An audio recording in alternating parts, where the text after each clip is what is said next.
And we are back, not with any kind of role-playing game, but with the thing that we do, and we've not got to play a game, and we have to just talk about stuff, talk about role-playing games instead. Just whatever you want to call it. Some might call it a podcast, but it's not regular enough, I don't think. Is that the definition of a podcast? It has to be regular. You can have a one-off. If you can have a podcast series, A good one. You can have a one-off. I suppose you could, Regularly yeah. scheduled content. Yeah, I'm not okay. sure what the definition of a podcast is these days. Let's go to merriam-webster-dictionary.com and find out. That'll be good As content. a professional content creator, I think that us doing that would be very not good. Streaming the dictionary is not good content. I'll put it in a playlist called podcasts, and then YouTube won't know the difference. Yes. So yes, today, because we have finished our campaign of Heart, and we have yet to do our campaign roundup because Milo is selfishly on holiday. So in the meantime, we thought we'd have a little discussion. And last time we had a lot of fun talking about different types of tabletop role-playing games. But today we're going to rank all of the campaigns that we've played together, and it is something that I've been wanting to do for a while, because I did make a video about things I've learnt over the years GMing, and it was fun going through all the different games and being like, oh, in this game I learnt how to do this better. And yeah, but it'd be fun to get your guys' input on the different games, and also maybe games that we thought were good, maybe in hindsight actually we've moved past it, or maybe they're games that you think are the best. Can't possibly imagine which game might be making you think of that second description, Mr. Oliver. Very playful. Because we're talking about whole game world systems as well, but then obviously our campaign as well. Perspectives on those, couldn't there be? Yes. It's not. Yes, and we can split out Soulbound if you want to as well. Nice, yeah, and we can split out Wrath and Glory between. We can split between the ones I did. Well, actually, me and Milo both did it, so you guys can say which one Mummy or Daddy did it best. And who's Mummy and who's Daddy? That's the other discussion we're going to have. So it's a good question. That's a whole other discussion. I think we should start with Soulbound because they're two very, very different campaigns. True. Different. Certainly different. Well, for me personally, very different emotional investment. Yeah. Honestly, I'm really looking forward to just a trip down memory lane with these campaigns, because this group's been together now for 7 years. Right. Thereabouts. I think pre-pandemic. Maybe more like 6 and a half. No, because when did 6? Because I left GMG at 2018, joined Swipe Right, and then didn't take you long to. I remember because we went to that kind of speakeasy live theatre thing. Yeah. And I was so impressed with you role playing the whole night as a character. And then I invited you to a campaign. You were like, I'm going to have a mouth on my bum. And I went, oh dear, I've made a mistake. What do you mean? What about a mouth on my bum?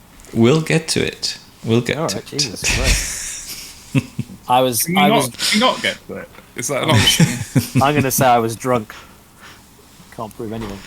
You might be drunk. You might be. You might have been. We all were. It was that time. That won't stand up in court. Like, if you were drunk at the time something happened, like that doesn't mean no one can prove any of those things happened. There were no mobile phones and cameras back then in the hazy days of 2018, 19.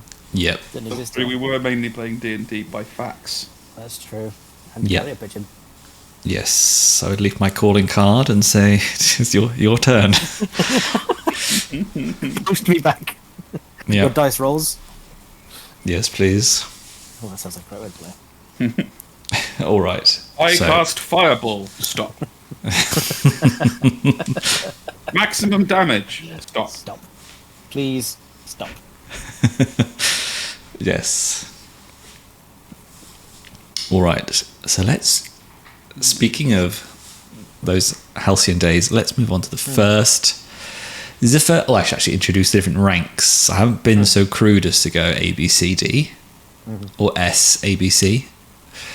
But what I would like to do is, I would like better than us. You better than us. I'm better than those. Too good for the S, tier A, B, bitches. C. I don't like it when they jump A, B, C, F. You're like, what's wrong with a bit of D in here? Come on. And I always want Yes. Yeah. And sorry. we will do the rule where like left is better. Yes. Okay. Yeah. Yes, yeah. Top of the tier. Yeah. So we've got the top one. I would like to reserve for just one game because I want to force us to agree on the best game. Right. Second one is kind of the A tier, which I call would play again. Yep. Because I actually think that is a very high compliment when it comes to TTRPGs. They take such a long time that you could only play another one again if it was really, really, really good, and there's more to be had. But you know, there Exactly. are people who just play D&D over and over again. Do you know about this? I've heard about this, but I thought it was an urban myth. It's mad. I mean, I think obviously we're very lucky that we've got a DM who's so good at it and so excited to play different games. But yeah, like my brother and other people, they just I keep saying to them, have you thought about trying something else, anything else? And it's like, no, we play D&D again. It's like, whoa, that's crazy. It's waters for It really courses, is. isn't it? Like if and the composition of your group as well, and what social stuff you are all getting out of having a weekly or fortnightly game. Because for a lot of people that is just something that successfully drags those 7 people to the table every week so that you can have a beer and chat and catch up. And if the only thing that will consistently do that is Dungeons and Dragons, because everybody knows the rules and not enough of the players have the time or inclination to learn more systems or like accept the fact that in other games you're not going to get to know exactly how much damage your fireball does, or that you're going to have to talk more, or you're going to have to think about working out how some of the story goes, all these sorts of things that like we've taken in our stride over time. Not everyone wants to do that, and not everyone wants that out of it. So I think it's legitimate. But also there is this parallel story of the more you get into tabletop RPGs, the more likely it is that you will play something other than Dungeons and Dragons and never go back. Yeah. No, very fair. I imagine if I would have, but it dragged me through it, and it's great. I think when you first suggested it, I was like, what? A different one? What do you mean? It's weird. Not that I even knew D&D that well, but it was oh yeah, this is great. Seeing different I mean, flavors. it is still true that most people don't understand that there's more than one. You know? Oh yeah, Like, yeah. I still say Alison, I'm playing D&D tonight every week, and I was like, oh, I'm lying to her, but I'm not gonna explain more than that, am I? I'm going for heart tonight, sweetheart. That's weird because Emily also calls it D&D as well. Yeah. It's irritating. It's like the Kleenex it's the Hoover. Yeah. Or the Mum, I'm going to play on the Nintendo. jacuzzi. Right. Yes. Well, with that. Oh yes. So going through the tier list still very good. B tier is enjoyed at the time. We all know B tier is like the collecting ground, the safe bet. You know. So it's we enjoyed it, but it's defined by what it isn't. We played it, we enjoyed it. That's fine. And then the last one, miss me with that, is you don't want to think about it. Don't want to touch it again. That should be quite a low populated area. Yeah, but I'm here and I'm opinionated about these things. Oh well, that is true. Actually, you have a different skin in the game with these things. Whereas actually, playing again is very easy for us to say, yeah, we'll play that again. Then I'll sit down and just have it spoon fed to me. Sounds lovely. Thank you very much. Whereas, Yes. yeah, absolutely, yes, it's a very good point. So yeah, maybe yes. Yes. I think that's an excellent point. Yeah, is that yeah. I think Ollie's much more likely to want to populate that tier than we are. The hard, sharp edges of these games are much more obvious to GMs. Yes, that is true. Very true. Yeah, and I think it was the Quinn's Quest review of Triangle Agency, which made me realise for the first time that it was actually possible for a GM to not enjoy running a game, but the players enjoy playing it at the same time. Like, those two things can exist. Well, I can think of one campaign straight off the bat that probably fits that bill, but we'll get there. Spicy. Oh. It's only because I go ahead and write all my feelings on my blog, so it's not you being empathetic. It's good therapy. Yeah. Very, very empathetic. It is. All right, so without further ado's, let's move on to the first game, the first campaign that we all played together. And that was D&D 5th edition. I have to clarify 5th edition, otherwise people in the comments get upset with me. And that was the expansion book, Guildmaster's Guide to Ravnica. Exciting. I have to vanish for 1 second because the dog's barking, but talk and I'll be back in literally 20 seconds. Go. Vanish. Hang on. Ravnica? That's a Magic the Gathering thing.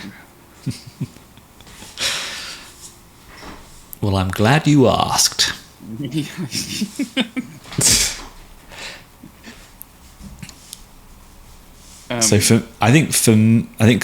Talking about pre this, we had just finished Curse of Strahd, which took us about 2 years to play, once every 2 weeks. The Ravnica campaign? No, the Curse of Strahd that we played before this. This was kind of hot off the heels of that. Nice. And so I was in the mood to make something more homebrew, like not published adventure. And I liked magic. And the Ravnica sets were very cool. The guilds were very cool. And the book I have a video on this about Ravnica, and the thing that impressed me the most was the way that it would give the players like secondary missions and motivations based on what guild they were in. And I was like, this is so much better than alignment. Instead of being like, oh, I'm lawful neutral, which means XYZ, it's like, you're in the Rakdos Legion or the Boros Legion. And that means that you like this, you're militaristic, but you fight for good, and all this sort of stuff. Which I thought was very cool. I believe in this campaign, I played a symbiotic type. You played, like a hybrid mutant kind of thing. Yeah, and that was I remember that because that was the kind of guild I was in was all about that kind of. Yeah, I remember being it gave a really nice. I remember very clearly having a really nice, clear sense of direction because it was kind of like very technological. It was all about that kind of melding of tech and nature, and it just meant everywhere I went, it was very fascinating and everything. No, that was a really nice touch. That I think. Yeah, and Daryl was in your guild as well, but he was the more nature side of it. He was like the green side, and you were the blue side. Do we have a side tier list of how many times Daryl died in the campaign? Then we can rank them by that. Best deaths. We'll have a little counter pop up. Daryl death counter. We must have. So we played. Do you remember? Did we play this whole campaign in person? Was this one that went into digital online, or did we do the whole thing in person? Yeah, I think we did. We definitely did this in person. Yeah. The next one was COVID times. I don't know how it lined up so perfectly, but yeah, I really liked this campaign. I remember obviously it was the first time playing a proper. I played like one or two very badly run one session D&D things that have been pretty. This was my first ever tabletop campaign I ever did, and it was a lot of fun. The character was great, the setting was great. We were getting very absorbed into it. Was this where I had a butt for a mouth? Wait, doesn't sound right. Did I? I think your race, in inverted commas, had to have a mutation. Ah, yes. Which you got to choose. Freedom of character. Yeah, I like it. Yeah. Sounds like I'm being shamed for it now, but that's fine. You know. I mean, I don't think I said anything of the sort. I was just highlighting to the viewers at home that there was not like a table to roll on, and you rolled butthole for a mouth. That was your chosen self-expression. I feel like it kind of come up. I don't think maybe it existed. I don't remember it coming up that much, or maybe I did. I feel like was it just a choice at the start? No, it never came up. No, good. I didn't. It doesn't sound like me to bring it up every. I think it was the No. choice of the. You just had an extra mouth on your bum. Great, perfect. And you could glide, I think, as well.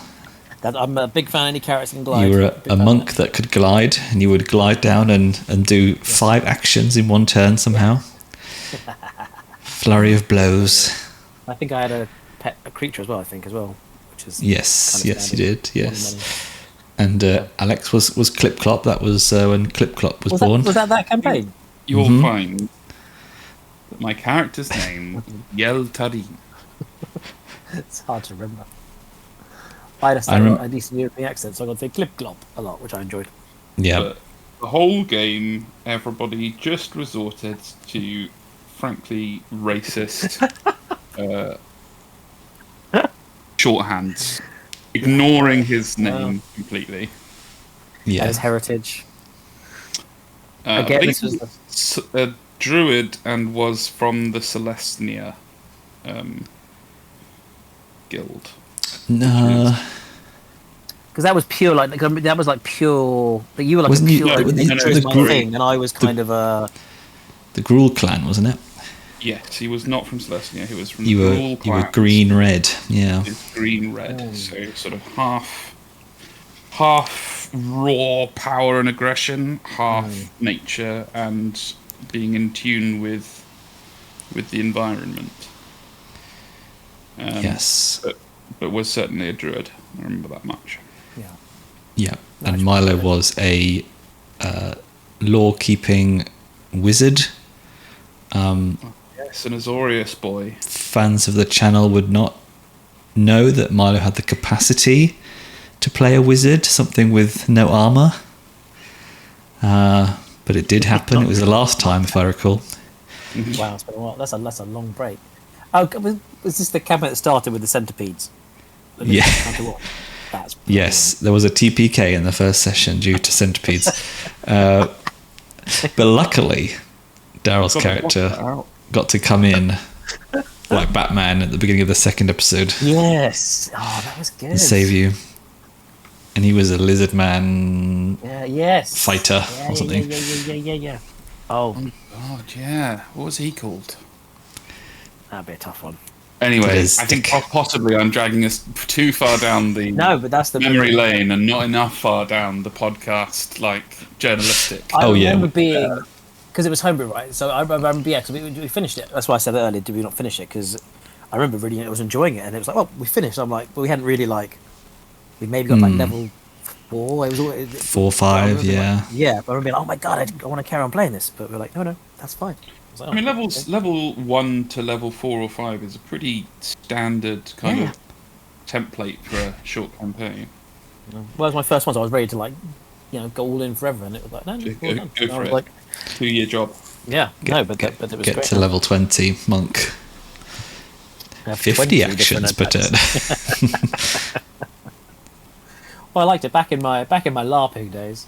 It was monks were always pretty cool because you get you could do unarmed stuff and you could block with you get fan braces and you could block. And I never got to do it in LARPing thing. So only time I got a chance to do it in tabletop games or in role playing Yeah. games, video games, I'm like, yes, I would be a monk. That's super cool. I didn't know you were a LARPer, Mr. Michael. I wouldn't say I was a Yeah. LARPer. I LARPed from the age of probably 11 to 14. This came up as well in our last podcast.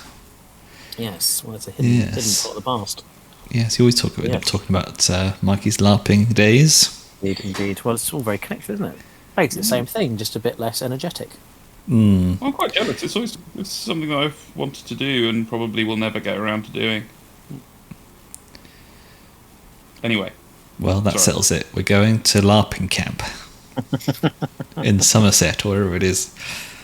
That was good. and then we can all get to know each other better, and Oh. some of us will fall in love with each other, and then they'll realise that it was just part of the story, Yeah. and there'll be tears and there'll be Yeah. laughter, and we'll all jump in the river at the end of the week. Nice frolic. I like it. Mm. And it's I like way that. more innocent than what happens at the Vampire the Masquerade. I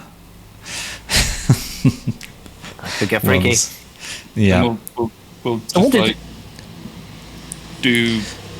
do some like incredibly rare, difficult to get hold of, very dangerous drug, and then like have sex with everything and injure ourselves. My God, that took a turn. So what did you learn from this campaign, GM? If you track your development as a Well, GM? we haven't actually spoken about it being 5th edition at all, have we? But I think we could probably save that for the next one more, because that was when we decided to not play it again. But I really liked. I thought Ravnica was. To be honest, I felt like I was the only person making any content about it. Like I did a video about it; it did pretty well back in the day. And I thought this book has got really lots of good stuff in it that I would expect to see in like a 6th edition.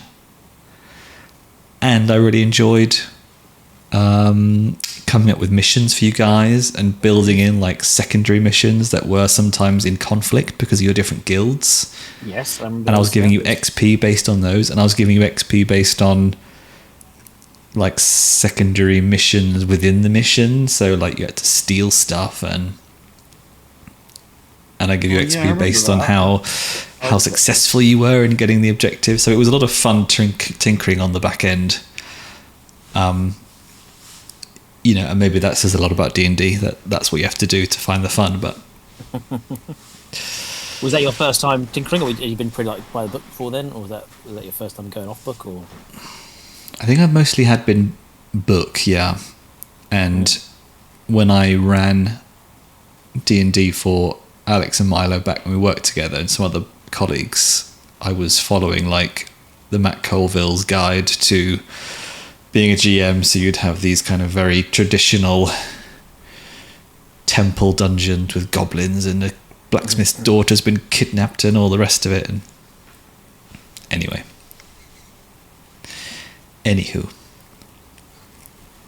but yeah, and actually before that, back in sort of the first age, I was coming up with my own campaigns for Dark Heresy, which is a Warhammer one. But when I started playing D&D, I'm like, I have no fantasy references really. Like, I don't consume any fantasy, so I was really like, I know there's elves and dwarves and shit, but I can't. What is a quest even? what's a quest? What's a quest even? What could it be? What could it be? There's that one with the ring, but you can't copy that. It's a legitimate question. Like, what formations of that kind of literary ideal make sense for a role-playing game? Because not all of them do. Like, the fantasy most people know is Lord of the Rings. Mm-hmm. The quest that takes place in Lord of the Rings arguably is really not suitable to kind of base a role-playing game on. And actually, probably quite a lot of people who start Dungeons & Dragons campaigns and try and make their own story in their own world have the Lord of the Rings as one of their main inspirations and get lost because they can't build a world as full and massive and believable as Tolkien already had. I speak of myself. I didn't DM Dungeons and Dragons once. I didn't DM Dungeons and Dragons that much, and the one time I tried to do like a long campaign, I massively underestimated the amount of time and organisation that you need to do from week to week, not just like in big lumps occasionally. And did a whole bunch of world building and absolutely no like quest building, no like campaign building, no preparation for what the party was going to do. None of the tools in place to translate what was in my head to what they wanted to do and make it fun. Ollie was a player in that game. It wasn't a great game. It didn't last very long. But yeah, like the point I was making was, what is a quest? It's actually a really important question to answer when you first start building your own campaigns to play to GM for people. Yeah. I feel like you got the right lessons off. Yeah, and there's a lot of it's a whole separate video talking about the hidden skills of a GM, social and otherwise. They bloody split the party up in Lord of the Rings, don't they? First rule they get wrong there. That must have been a hell to GM. Is that?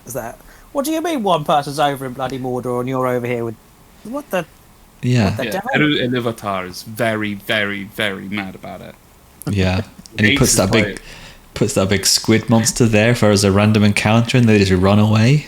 Yeah. You're like, fine. There's a cave in. You're stuck. I spent weeks playing that squid. Playing that squid. Got so many cool legendary actions. Right, where do we put Ravnica? Right. I think this is a good baseline as B tier, because if I played 5th edition again, it would probably be that. Jesus, I mean that's probably the highest recommendation you could give a D&D. Wait, you're saying Yeah. B now? What about your rankings? I don't know where B is now. Oh, sorry. Enjoyed at the time. Good at the time. You're saying you would play, but you're saying you'd play it again. You're saying if you did it again, you would play that one. Well, I'm saying it would be bottom tier. But I'm giving it a bump up for being the best D&D experience. Nice. This is going to be harsh. I'll take it. Yeah. Top of enjoyed at the time. There we go. I'd put it in enjoyed at the time for sure. And the only reason I wouldn't probably play it again is that if I was going to do D&D again, I'd want for us to play one of the newer 5e books that I haven't really played that I know are very good, like Well Beyond the Witchlight or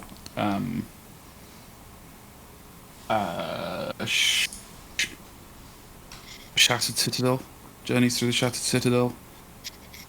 There's a couple of very, very well reviewed 5e books that I just haven't touched. So yeah. Is that one you mentioned, the Witchlight one? Is that the one with the circus? Indeed, yes, the interdimensional spooky circus. I did actually buy that on Roll20 because back in the day when I thought we would run it, it was quite cool to read.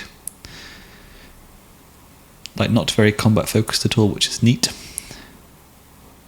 It's just a really neat setting with some, reportedly, as I say, I haven't read through it or played it myself. Very good writing, and satisfying, weird characters and storytelling. Yeah. It's Fey Realm, isn't it? So there's lots of like mischievous characters. Right. Well, so yes, we finished that. And then, global pandemic! Quick! I bought this adventure on Roll20 to keep us sane every week, and that was Descent into Avernus, which I feel like, Mike, you really came into your own. You really came into your own in Avernus. It's really the making of you and Pumplemoose. It was. Well, yes, exactly. What was I remember what was good about this camp. I think it is.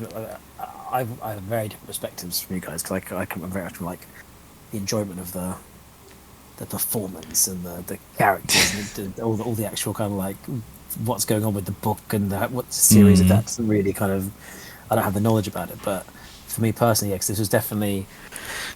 This was the first full campaign. There was very much a thing of, not that I've changed much, but playing the first half of that campaign very again, kind of like being very silly and just enjoying doing silly things, but ended up playing well into the character himself, who kind of went through this evolution of going from being kind of this kind of bit of a screw up to actually by the end he ended up being kind of taking on this very serious responsibility and trying to sacrifice himself to save the thing, and it felt great. It felt like a really good.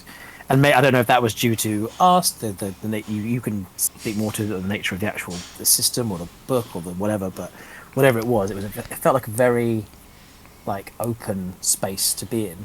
Yeah. And I'm very, very, very fondly playing through that, and loads of different settings. It didn't feel, even though this wasn't Pathfinder. This was still 5. This was just 5e. This was 5e. Mm-hmm. Which didn't feel like stuffy old D&D. It felt I'm conjuring up feelings I used to feel. It just felt very light and free, and everyone was having fun. It just felt very kind of swashbuckling, and yeah, it just was a lot of fun. I would agree. Sorry, I didn't realise you were... No, go ahead. I was still computing my thoughts.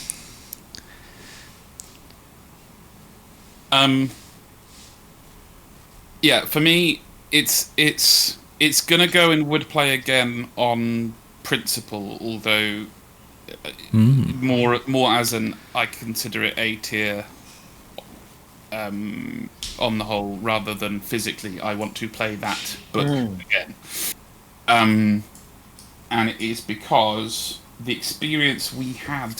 So I think the Descent into Avernus book is already the kind of D&D campaign that I am likely to enjoy most, in that, yeah, it is quite swashbuckling, but more importantly, it's got a lot of liminal bits. Like, it's the whole basis of it is that you start in normal D&D land and then go to hell.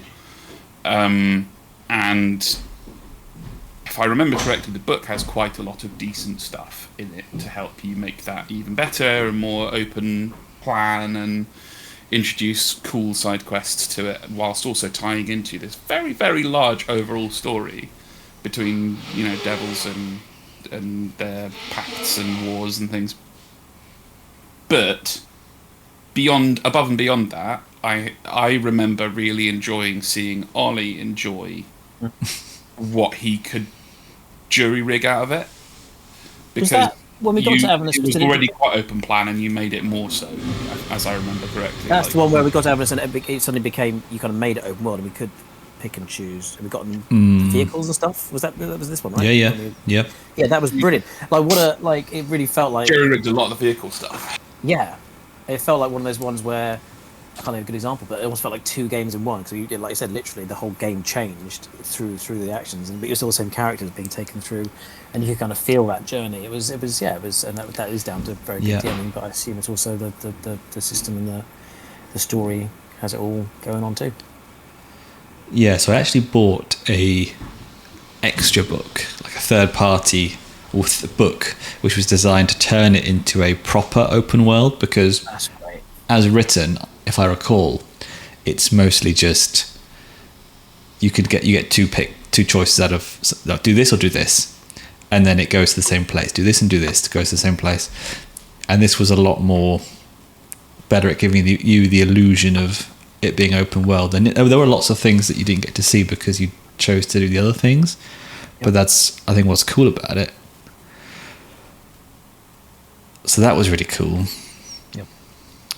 That's why I admire Alex thing is like again, it's a weird thing, the whole would play again, enjoy at the time, because I'm kind of like him, but like in a weird way, I'd like to wipe my memory and play that campaign again, exactly the same, that kind of thing. It's not necessarily I'd like to play 5th edition again, but I would, if I could, like you say, people say about films or books or games, if I could swipe my mind and do it again, it'd be great. Yeah. I had a monkey called Spinach, that was good. He was fun. Mm-hmm. I was enjoying my little monkey companion. And it was that, what did that, my memory is so bad. I know there was something funny with a hobgoblin in a camp that everyone was annoyed at before. Oh, yeah, he was a warlord. Like, he was a big dude, and like, he wanted us to work with him, and we wouldn't, and then, did we screw him over in some way? So it was in that bazaar that kind of moved around and popped up all over the place, and it was run by that kind of genie kind of fellow, and the hobgoblin warlord was like had a stand there, and he was spilling his guts, telling you his life story, and he was like, he'd done all this horrible stuff as a warlord, and now he was stuck in this bazaar selling, teapots, and you were like, I feel like we should work with it. He had like a plot hook that he could give you, and you were like, I think we should help this guy, guys. Yeah, it was good, and everyone was horrified of it because he was an awful person. But I don't know, something about me just, I don't know. You can't complain. I like the NPC. You say I hate all the NPCs. I like that. I don't know. I mean, he was probably more normal nicer than all the devils that you were meeting. If I remember correctly, this was around the time of peak peak what we do in the shadows enthusiasm for the whole group, and there was a very strong Nandor the Relentless coding to this person. Yeah.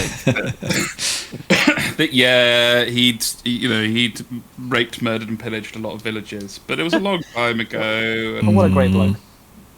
and he's quite, he's quite nice and fun to be around. Now he's having to learn how to use a cash register. Creepy paper. And I guess, you guys know the law better than me. Obviously, this campaign was elevated even further when I played Baldur's Gate 3. Yep. Because again, similarly, I always struggle with lore in games. This is probably one where I kind of got all the big stuff the most, with all the dragons and different things. And then to then pick up Baldur's Gate 3, and it's like, I know this shit. Wait, I know about Avernus, and characters can go to Avernus and all this stuff. I was like, you kind of almost had like a resurgence of love for that campaign. So that was just not really connected, but for me personally, really reinforced affection for this campaign. Well, I believe Alex wanted to vote for would play again. Yeah, I'm putting it again for kind of. I think that's where I'm at. For different reasons, like I say, for not the reason of not saying no, play 5th edition again, but that going back into that world, pick up those characters again, like absolutely, like yeah. I think it's important for the rest of this ranking on my end to just fess up and say, like, I would and intend to play Dungeons and Dragons again. Think there's some cool stuff in 5.5e. It's not that different.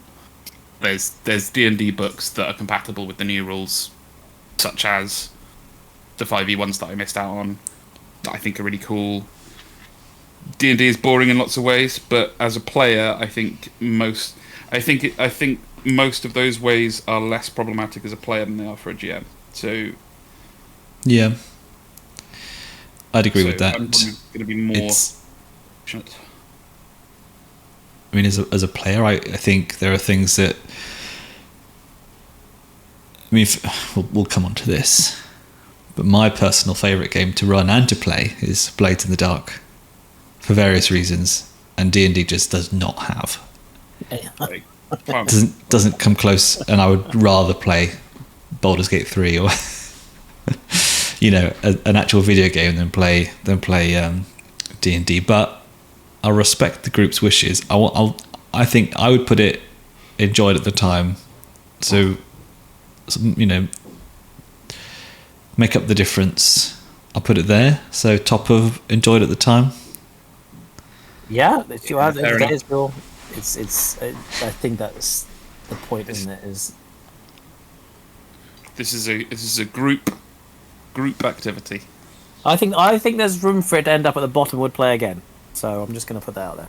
I'd like to have that on the table. Okay. Well, we'll do a reshuffle. We'll revisit once we've done all the rankings.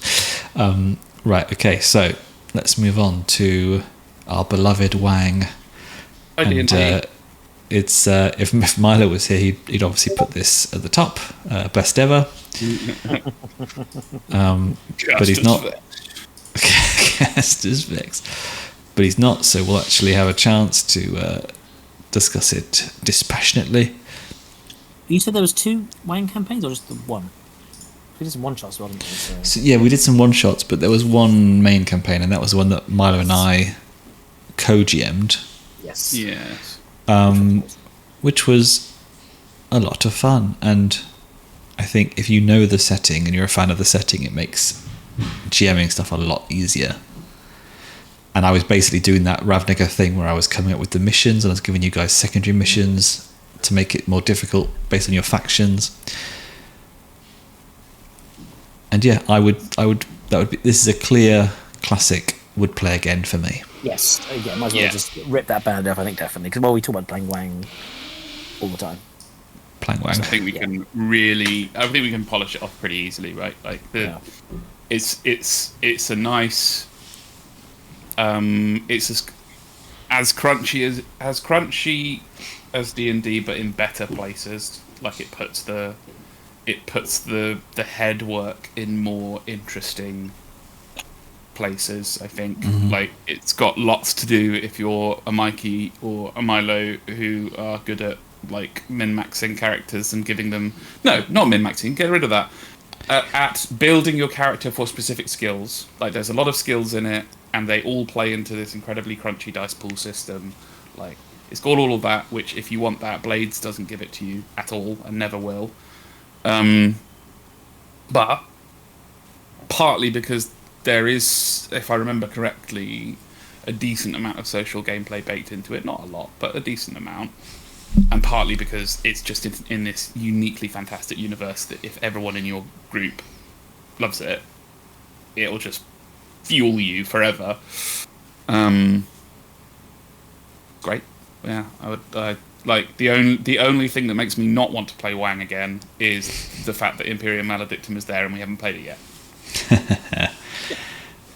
But it's wood playing, isn't it? Not would rather play something else. It's it's the game for it, because there's no system I've been more lost in than in Wang. Like you guys know 40k so well that I cannot get my head around anything that's happening in the bigger picture in that world. It does not stick. I look at it and I'm just so confused by who's doing what and all the different things. But there is no better actual gameplay. The actual kind of the combat moment to moment, the mechanics that could see me through, even not knowing what the fuck's going on with the story and who's where. There was enough weird and wonderful things happening. It has the kind of, 40k is obviously it's grimdark. Well, it's not grimdark, but it's dark in a way. Heart is, but obviously still a bit more kind of tangible in the way. It makes a bit more sense why these awful demons are slobbering on you and digesting you, but the play and the gameplay is just brilliant. And even if you don't know why these big crazy space marines are coming at you, it's always scary, and you can always picture it. And that imagery of just 40k itself sticks in your brain, so you can see it all very visually. So it's that carried me through all of it. And then we got some great characters all bounced up. And just again, it doesn't count necessarily, because obviously it was really to DM styles coming in now was unique for us, and it's a very top tier, very top tier. Yeah, that made it a very unique experience, I think, as well. The fact that you were swapping all the time, was that particularly difficult from the GM side to do that? The kind of do you have issues with each of your respective suspensions of disbelief and wasn't like J.J. Abrams over to Ryan. They're like, oh my god, you screwed up my cannon. I was going to do this. Oh no. Yeah. Don't you remember that bit where, Perkins hands over the jetpack to Alex's character, and then next mission he throws it over his shoulder? Yeah, that's it. Yeah, no, it was actually fun because we started Wang? Surely not. I don't know. I feel like he must have. Surely not. Maybe that was his first big role, I think. Sure. But I think because we split the missions out per planet, which made it had some very clear water between the missions. So whilst one of us was running it, the other one was planning their next mission. That's cool. And then when we were like, okay, we want to kind of wrap this up now. Let's think of a big bad who can say he's been pulling all this. How are we going to tie all this together? And I think also Milo was struggling a bit more. Not his fault, because he's not as experienced as I am. So I think I ended up doing a lot more like back-to-back missions and stuff as well. But I really enjoyed getting to be a player and having a player and leveling up with you guys and stuff, and them being an NPC as well when I was running it. So that was really cool. Very cool. So I have notes. Taking turns trying to kill Mikey as well. You could try, but you would not be successful. And it doesn't hurt though. It was probably one of my favourite characters made, just more from both elements of like what he did, how he interacted with the world, and again crunchy, stupid mechanics that I came up with that got silly, but for me, I absolutely loved, because it was just again couldn't connect with the big story arcs of what's going on, but could definitely connect with the moment to moment of what we were doing as a group and the people we were fighting, and just being someone of that being of the Empire and just hating. It was a very easy thing to fuel. Like, yep, you hate Xeno's great. That's brilliant. The Imperial. Yeah, it is. It is easy to feel, isn't it? You can really feel. I love it. It's intoxicating. Good. It's brilliant. It does. But it made for some interesting, some good inter-party conflict, which is always good as well. And I really enjoyed, one thing it does is when we went up in tiers, and we would have these kind of like special sessions where we would basically get to role play how our characters like went away for 6 months and got to do stuff and interact with our factions and everything. Yeah. And those were kind of really my favourite ones as well. Yeah. No, exactly. It left playing room still to role play while still being super gameplay, super crunchy, super combat focused. But great stuff. I think it's a real good system for introducing people to the concept of crafting a larger, longer story together, as opposed to the Dungeons and Dragons model of like Monster of the Week. Like we're going to the crypts this week to kill the undead, and next week we're going to go to the Underhive factory to deal with those goblin crime lords, and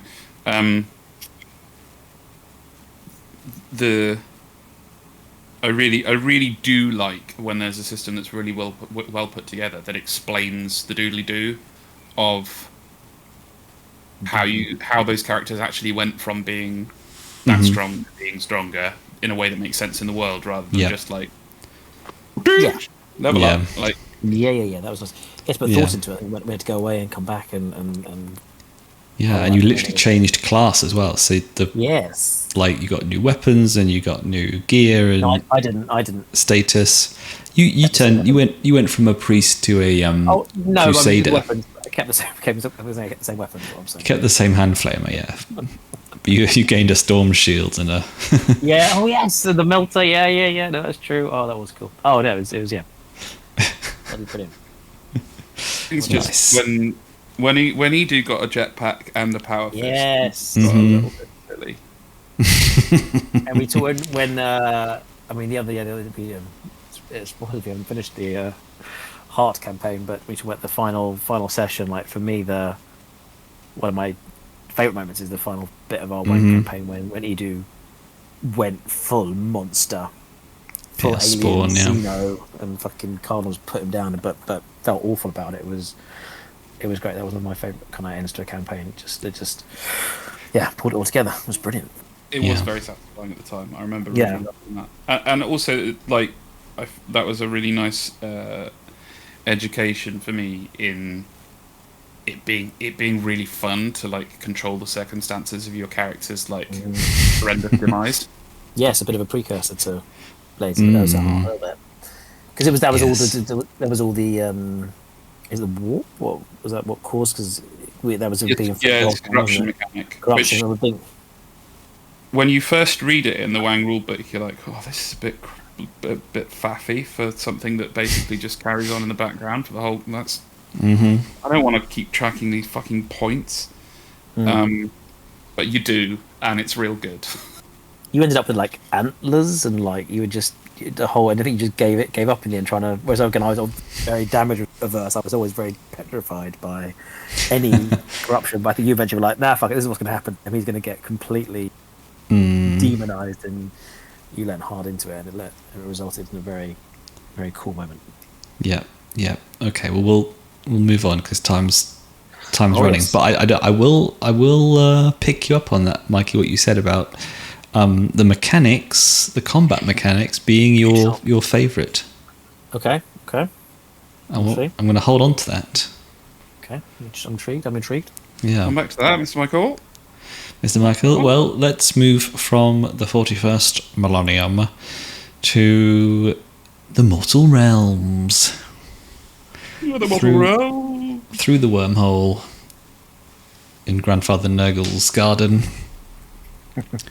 Yep. And we arrive in Soulbound, and I think when I remember because it was one of my first birthday one shot. I ran Soulbound for us. Yep. And I think I was blown away by, this was my first non D&D fantasy game, and I did a video about this as well. I was blown away by the mechanical changes that made the game feel so much smoother and intuitive, and that heroic fantasy, like that superhero fantasy, fantastical superhero feeling that D&D is supposed to give you. And things like the way that they had the ladder, so like terms with like the strength and the defense, if you were higher by 1, then it was a 3, and if it was higher than 2, it was a 2, and all that kind of stuff felt really ingenious. And the zones as well, zones. Yeah, like that panned out really well for everyone. I really like them in principle. Fuck you. There In principle. is zero possibility of a perfect system for mapping out a kind of actual mathematical, like tactical combat system without a grid that's perfect. Like it just that, like it's that I remember that system being shocking me with how clever it was at giving the GM a way to do. Okay, if it's 3 things away, you've got a debuff. If it's 4 things away, you've got a bigger debuff, without needing a map necessarily. It's very, very clever. It's not a thing you can successfully do completely and everyone will be happy. It's just not like you. Yeah, and I recently listened back to the 2 campaigns, and the amount of times I would load up a map and I would have to get out my stupid little Roll20 pen and, you know, just draw like random boxes everywhere, and then someone would say, oh, so all the enemies are in this box then. Oh, I'll just cast this. And I go, oh, God's sake. You can say some, but you can just say my name if you want. It's fine. No, I think everyone did their part. Everyone did it. Yeah, you'll forget that Milo and Daryl were in that campaign, and Sure. And they were incredibly strong as well, like broken characters both times. I can't find my second. So are we not breaking up both Soulbound campaigns? We're lumping them both together. Well, we can. I think we can touch on it, but I think we should lump into Soulbound together in terms of, sure, like, if we think about the system more. And I think we did. I think we all preferred the first campaign more. Second one, right? The Shadows in the Mist. That won't help me. Because you played as Molasses. Yes, but that was the first one we did. Yes. Oh. And then the second one was... The one shot I feel was about, like, there was a big downed vehicle we were trying to get to. That was the one shot, right? Yeah. The one, you were in an airship when it went down, yeah. Yes. That was fun, but then yes. Yeah, well, if that's the case, yes, definitely first over second, absolutely. I'm, again, terrible with this. I'm struggling to... You're talking about the different combat or stuff in that. I'm trying to remember... My mind's trying to start up and going, yes, it was something cool. try and remind me what was you were saying there about the dice and the 2s and the 3s. So you had, like, ranks of melee and ranged and defense, and they were, like, average, good, great, terrific, or whatever it was. Yeah. And then if you were the same rank, you would be hitting on 4s. Yeah. And if you were 1 above, it was 3s, and 2 above, it was 2s, and then if it was worse, it was 5s and 6s. And things like the buffs would mean that you would get buffed from good to great, which means that you're hitting on 3s instead of 4s. Yeah. Very, very interesting. And then you also had the you had wounds, and then you had what was it called? Not stress, but something like that, where you would basically take damage on your first bar, which you could recover with a 10-minute rest. But if you got wounded, they would stick around a lot longer. Nice. Yes. And then you had like the special bonus points you could use. The magic points, the Soulbound points, yeah. Well, because both Wang and Soulbound have that kind of resource the group had. Like, obviously Wang had Wrath and Glory, and then there was Soulfire in Soulfire. Right? They were I'm looking at my notes, so I'm not going to remember it. But Soulfire, we had 4 apparently in the campaign. But those were like pools of, like, we had to agree together, didn't we, to use it. could like make rolls really good, or even bring people. Yeah, it was like auto successes, or you could come back to life, I think, if you were dying and stuff like that. Yeah, which we definitely did at least once. Yes. But I think my feelings about Soulbound now is I think the system is great. I think the way that they did the classes is really cool. I think the adventures were were just a bit too railroady. And I know I wrote about this in my Heart review. We'll talk about it more next week. But I think I should have, if I was more experienced GM at the time, I would have made it more about your characters. Because I think the book did that classic published adventure thing where it's like, here's this big story and your characters are in it, and if they don't care about the story, then fuck you. That's your job. But you say about experience, but you managed to make Avernus completely flip it, so it feels like there must be something resistant within the system itself, because you were less experienced with Avernus and you managed to make that into a complete old...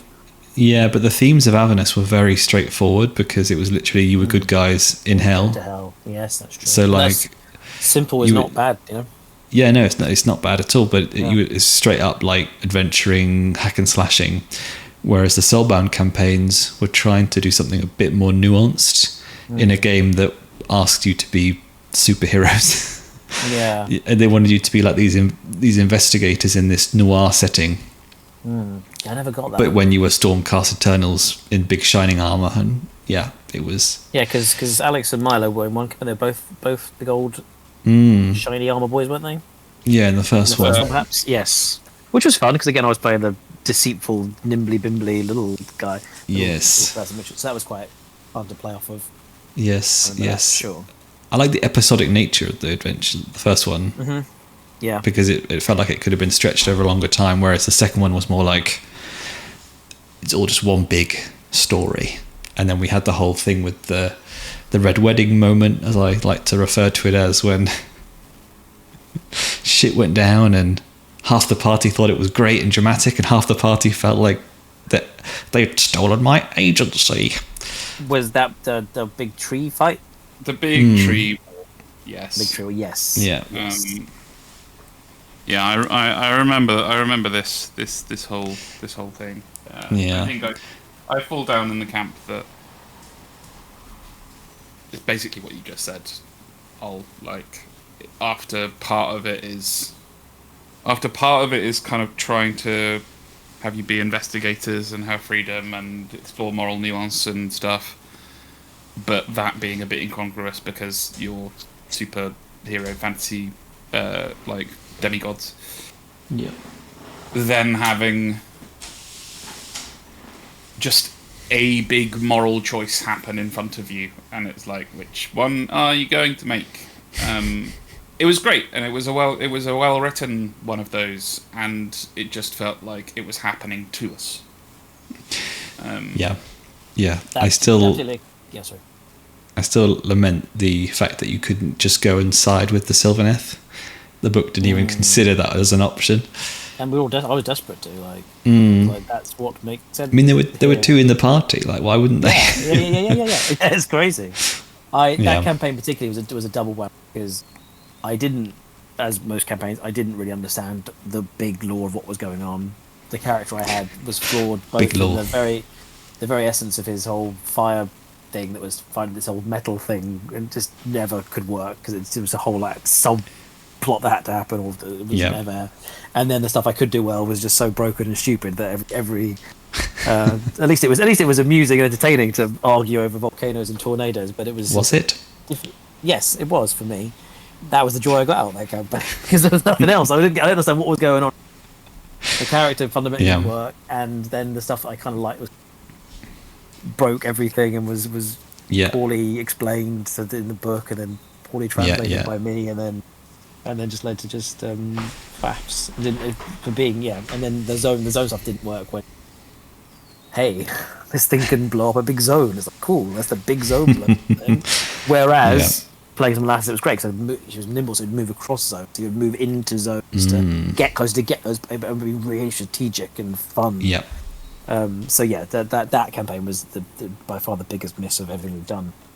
Yeah. I think generally most of us agree with that. For that one particular reason, for me, the character just also completely fell flat, which has never happened in our time, really. Oh dear. Oh, Yeah. dear. But the dear, first sir. Soulbound game was fantastic. So then also it had, I remember we had the bit where we were going to the big temples. There was quite a whole big section that was the kind of the actual trek, and there was a lot jungle, of yeah. The jungle we had, The like, expedition. Had the different, yeah. It was That- well that's- cool. It was really cool. We Yeah. had the different. We had people as our resource, so we were Mm-hmm. losing crewmates as people got Always fell good. down. Yeah. Yeah, but I mean, it was fun and dramatic, and the stakes were high. It felt like we might end up with leftovers. Yeah, Really I think you did bad. actually end up with hardly anyone by the time you got back. Yeah. Yeah, and that was part of the thing, was the expeditions yeah. to get there. That was the story, the whole mystery of people never got there, never come back, and Yeah. we were trying to find the. Yeah, that first episode, yeah, they balanced it out well on my side, because yes, the first one worked so well, and the second one did not. Yeah, I think it's would an want- interesting. Sorry. Sorry, that's good. My final comment is I think it was a good, interesting precursor to Heart in the way that it felt like this game has things that don't really fit a published adventure or pre-written adventure, like the endeavors and stuff, and Urgold and things. Like, I think it's almost like it works because the GM is planning things around the characters rather than running through an adventure that's written for everyone.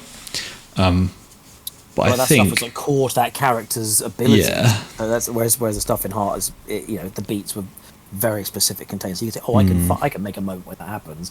This is like, well, I need to find Urgold everywhere. Like, well, I don't fucking know. You're in your own jungle. Like, hey, there's none. you, I'm like, cool. you had to find a high point to drop something off. That's true, exactly. So I think I would put Soulbound. I think I'm between top of enjoyed at the time and bottom of would play again. Really? No, I think it has to go and enjoy it at the time for me, because just I never got. For me, I guess it's different. For me, at least D&D, for all its faults, it feels familiar and it makes sense. At least it does what it does well. Whereas Soulbound, I mean, again, many judgments, still in the second version, it never felt like it. And this is different. We have very different opinions, right? It never felt like it elevated. Apart from those quite cool mechanic, it didn't really elevate. D&D does, so I'd probably rather go back and do. So I would probably put it. I'd put it. Wait, what did we put? I put it definitely. Well, I'd probably put it bottom of enjoyed at the time. Is where I would put it. Oh, all right. If it was just the second campaign, I'd put Miss Me with that easy. But because they're both Same. That's where I would put it as bottom enjoyed. Maybe we should actually take that into account. Actually, so yeah, maybe I agree with you. Oh, but then I would 100% more likely play it. Well, would I? I don't know. They've got that Chaos Adventure coming out, which I was a bit like, ooh, actually. But I guess there has to be a little bit. Chaos looks like a completely different game that Yeah. benefits from the same thing. but that's not the campaign we played. So this is where it gets tricky. We're talking about the campaign or the system, and then it's. But by definition, it makes us feel that we would play it again. That's the thing.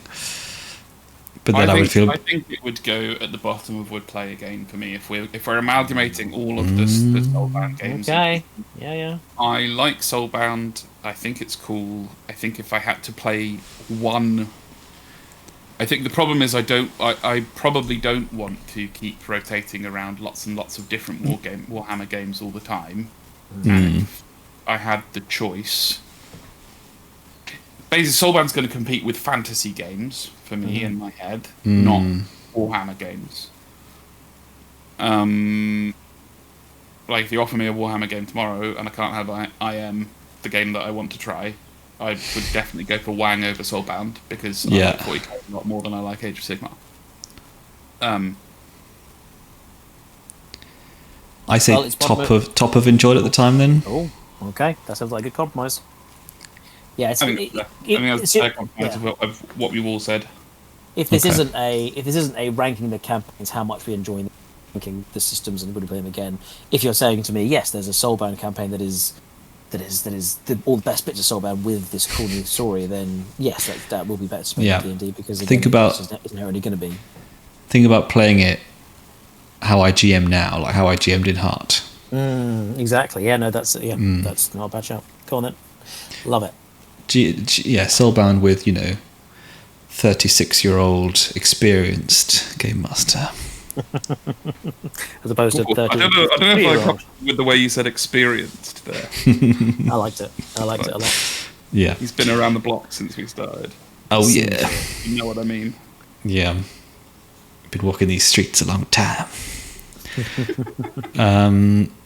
Right. Blades in the Dark. Here we go. Miss me with Straight that. to the top for me. What? Ollie's not going to mess around. He's going to put Blade. Unless you fight him with a knife, he's going to put Blade. No, there's no fighting there. We know that was this. Yeah, this. So I remember having a conversation with, because we all talked about just now how that last campaign of Soulbound was a bit disappointing. Yeah.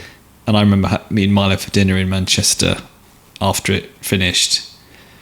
And I remember saying, and him being like, I think next time we should do something that's very open, very like sandbox, very player driven. And I was like, well, it sounds like now's the perfect time to play Blades in the Dark, because I actually backed it as a Kickstarter backer, and I had it for about 5 years before I played it. So yeah, my name's in the book. I love that. Oh, yeah. As it should be. So it's the most vindication I've ever had with a Kickstarter campaign. But yeah, and I really enjoyed running it. I think the mechanics are fantastic. Yeah. I think it lasted the perfect length. Yeah. I think it was a great blend of you guys coming up with cool character stuff and me bringing in like stuff for you to do. The only niggle I have was that Silas was just too fucking OP and broke every heist because he was like, well, I just fight it. But no, including the final mission. Yes, well, that's always tough. I mean, at the end of the day, the final mission should be. Yes, I think by the end we were getting through stuff easier, but I mean, easily 80% of the missions were again so touch and go. Like, other than that, I mean, you can't say enough good things about the whole how you ran it, and just the system itself being just open to everything and just putting exactly where I want to be, putting player choice, player character in the middle. It's the opposite of like describe that second Soulbound campaign of here's a story in your character, whereas Blades is here are your characters, what's the story? Yeah, and that's brilliant. Like it's me moaning at you guys to actually like yeah, I mean, tell me what you want to do. Tell me what you want to do. That was the only problem, was that it was great to go from it, but the whiplash, it took us a long. I mean, we still weren't perfect by the end. We were so confused by this concept of do anything, go on, and we're like, I don't want to leave the cage. yeah, a little bit. We want to, but it was fired up and kind of like just so ready and thinking about all the things we could have done.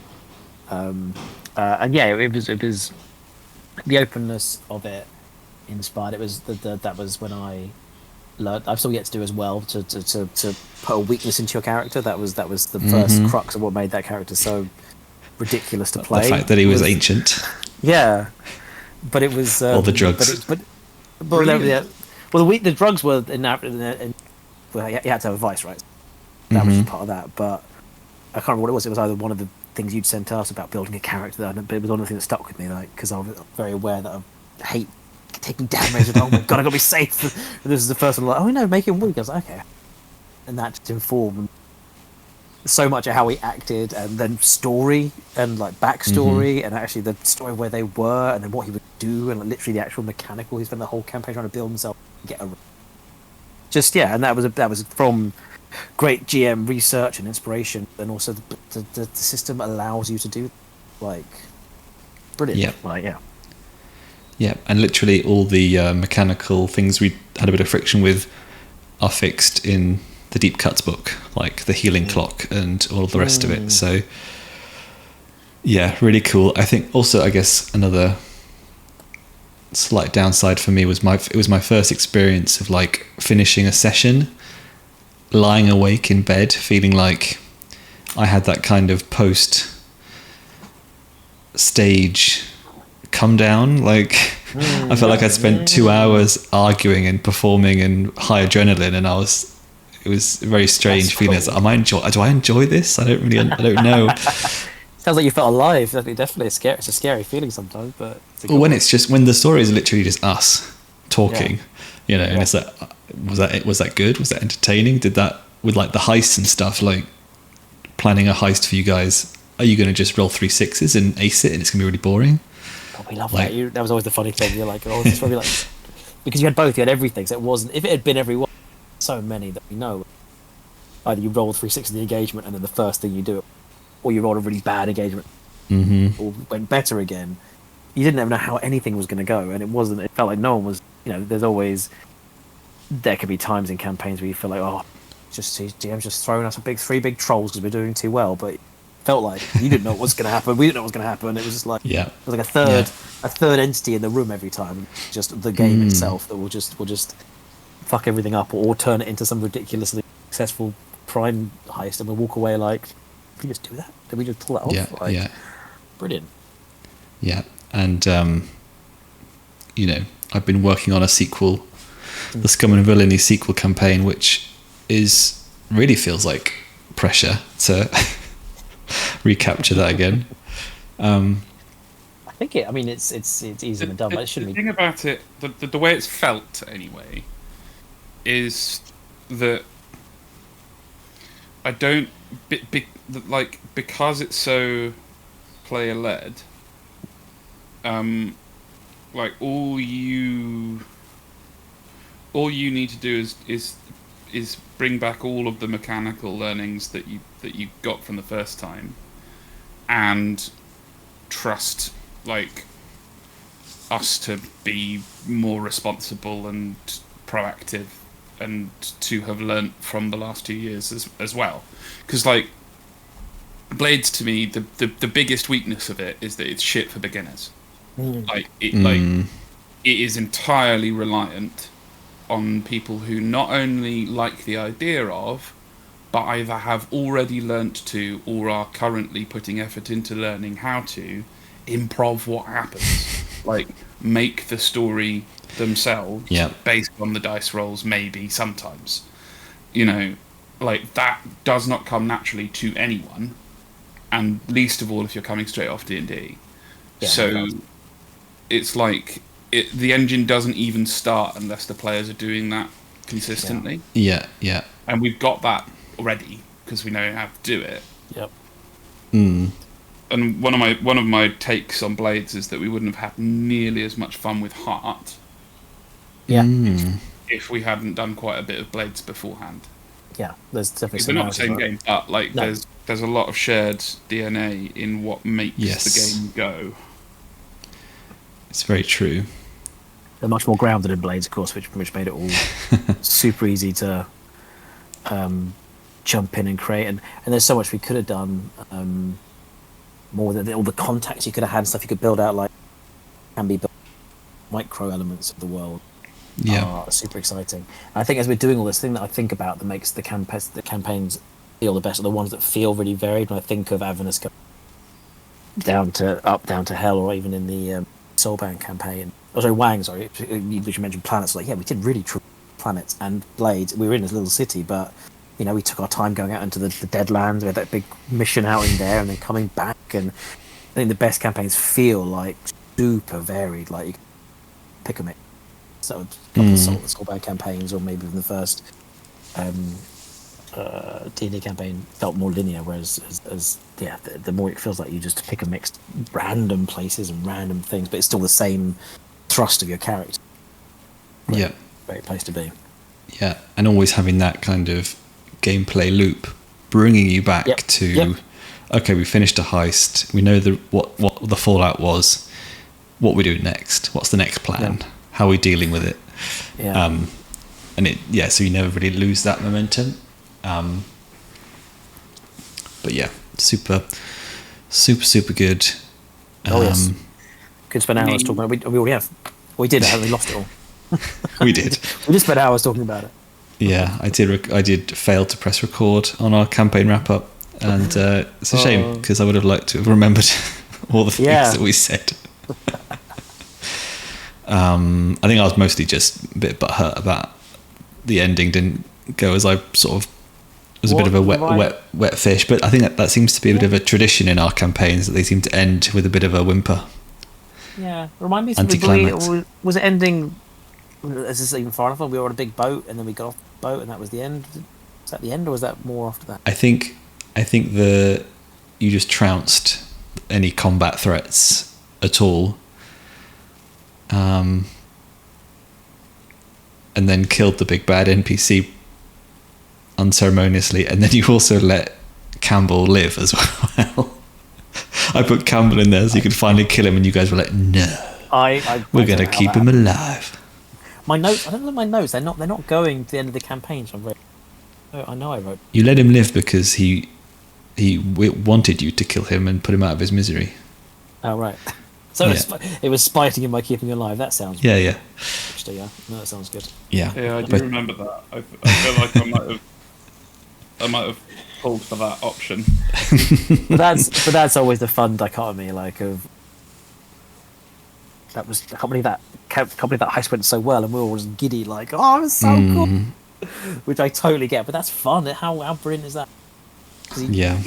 Like I say, other campaigns you would just put a bunch of bigger trolls in there, and we'd win or we'd lose, and because there was this kind of whole element of luck and the purity of all the dice rolls as always. You got to be pissed off about it. We got to love. So we were like, I can't feel bad. There were sessions where we did all the planning and the looking for. And we walked in, and then literally the first happens, fucking, it's all over, and that was frustrating in a fun way for us. And you were like, "Yes, brilliant, go!" And that's great. It doesn't exist in any other system. Yeah, because I was telling you the whole time, stop planning, stop planning so much. That's not how the game works. We did the one shot. We were definitely I remember feeling much more. Yeah, confident. the one shots. Yeah, cool. We did a couple things. Let's go. Like, yeah. I mean, the one shot for Scum and Villainy was a lot of fun. And the one shot we did this year for Blaze is really fun. And also, it's just a great showcase of like where we are as players as well. That's it. It's such a good barometer for that, I think. But anyway, we have half an hour left, and we have 4 games to get through. It's only quite little, which should be good. So we move on to Dragonbane, and I think. Yeah, sorry.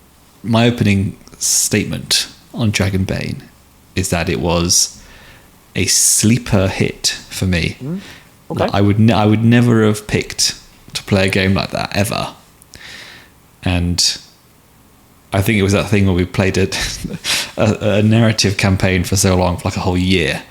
We were like, let's just get to some fucking D20 fantasy. Like, let's just clear the system. Yeah. And it was amazing for that. And again, like Soulbound, really great mechanics that make D&D seem really unwieldy, and it's like, why is it like that? Because there are so many better ways to do it, apparently. And when we first started using alchemy as well, and the XP leveling up was almost the highlight of every session. Like, don't know what happened in the end. It's that hilarity of like, I'm going to roll it, and just try to roll over an 18, and fucking it up, and it's just what a super simple but elegant. Just probably one of the most elegant like additions I've seen across the board. It's just amp up how you do a very standard thing, leveling up. It just So I would for me it's would play again. I was going to open it. Wow, I'm going to open it for purely because, and again, it's I was going to open up the same bottom of Enjoy at the time. That's not to say it's bad. It's just it was, but that's not bad. It's a pure thing of just like, I loved that, but I felt like I got everything I could out of. I don't know what I would get doing it again. But I mean, like it's like a one and done. There's nothing wrong with a one and done, right? Like literally. Actually, that's where I am with Dragonbane as well. I really liked it, but it's really interesting to me actually, Ollie, that it sticks out so much in your mind as being really, both of you, that it just sticks out as being really mechanically satisfying. Because I remember it as just being like, okay, like I didn't dislike or like the mechanic particularly. Like in general, I'm more drawn to fluff anyway, and the fluff aesthetic of it is a really happy memory and thoughts of it generally because it feels like just a bit more grounded, old school vibes to the fantasy world, and everything's a bit more deadly, maybe, or feels a bit more deadly. Some of the mechanics were a bit of a faff, but in a charming way. Like the travelling stuff was just hilarious bad. Not hilariously bad, hilariously not what we wanted.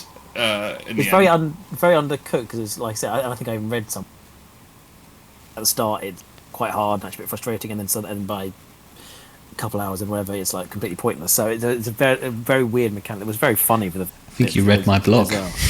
Maybe that was what I read. I read somewhere. Something. I see something. But like that for in this pure epitome, I like literally enjoyed it so much at the time. It's like that, what a perfect thing. And again, it was a classic character, but got to be a funny old duck, which is always very fun. But also a big spear wielding adventurer, and that was a big heroic character. That was I like the thrust of the whole campaign being like, you are hero, because again we've been playing many campaigns of dark, twisted people or a drug-addled old man, and it was like, no, you're a heroic person now. And it was good to thrust. That was a nice guiding, but maybe that's that. Dragonbane should be somewhat downgraded in their importance, because I think it was perhaps the lowest point of my commitment as a player. I think I was not a great player in that campaign, and I remember, like, I tried a jokey character for the first time, like, and I thought it was fun to begin with, but I realised that wasn't for me, and didn't pull something else out of it. Like, I don't think I really did much with my character the whole way through. I think as well the mage maybe not as fun as like the martial classes. I think Milo and Mikey had a lot of fun with like their duels and stuff and fighting big monsters and things. But it also sounds like it's one of those deltas between GM and players, because as a GM there were things I really enjoyed, like the rollable monster attacks. That was yeah. Again, the same thing of like players like, I don't know what's going to happen. Like, it literally could be a whimpering slap across the face, or it could be a tail stabs you through the chest and throws you. And it was a very sandboxy campaign as well. Yes. And I agree with you. I wouldn't probably play it again if it was that same setting. But there is a new book coming out that's set in like a huge city, like a big old, is that the Dragonbane thing? No, it's Ackland or something, where there's like pirate ducks and things, and I think it would be a completely different experience. I think it'd be pretty interesting. I mean, I just would struggle to put it above Avernus. So I mean, you could put it at top of enjoyed at the time if you put Avernus at the bottom. I would play again, but again, I'm coming at it from a very different place. So I'll leave it over to. I think, I would still do bottom of would play again. But Alex, if you're enjoyed at the time, then I'm happy for top of enjoyed at the time. All right, let's do it. I would say I abstain, because I don't think my view is as important on this one. I really think I kind of withdrew a bit and then started to come back stronger afterwards. Okay. But I'm also on the borderline, so. Yeah. And you, Mikey, you would put it after Ravnica, right? I mean, it was, again, it's tough because we're judging differently. It's obviously much wrong Ravnica again than the Soulbound campaign, but we're saying different things, aren't we? Play D&D again, or are we going to play Soulbound again? Not Soulbound, Dragonbane. There's like a fantasy tier. It's quite interesting. Yes, well, we'll see if we get a whole new secondary tier. Yes, either way will be interesting, right? Because it's I know where Ollie wants to put it, but you can't. Oh, do you? Yes, of course. I've never seen you enjoy anything less than this world.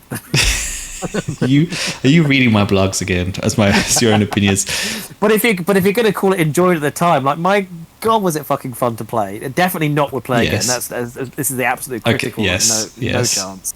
But I Yeah, mean, there is as players, no way chance. we're but touching. as players, I can't say I did enjoy the time. It was hilarious. Like, it was just brilliant. But I totally understand why Ollie wants to put it in Miss Me With That. I think it's a miss me with that for me. I like the concept is cute and funny. I think there are some mechanical things that I did enjoy. I quite liked. I'm trying to even remember.